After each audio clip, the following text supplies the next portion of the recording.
What's going on?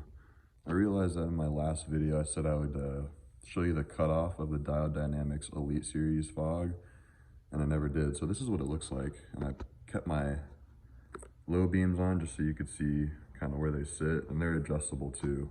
This one, the passenger side was actually off, so I had to adjust it up a little bit. But so this is the cutoff of the Elite series, and it's on my 2019 Tacoma.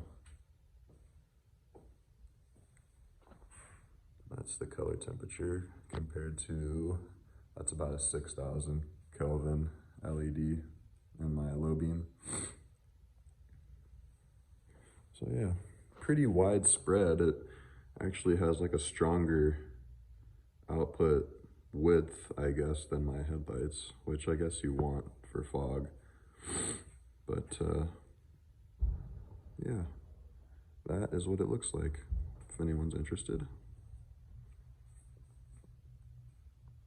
I'll try to do a comparison at night on the road if I remember, but yeah, I'll turn my headlights off. It's just fogs. Pretty nifty. All right, I'm gonna keep it short. I'll see you guys in the next one.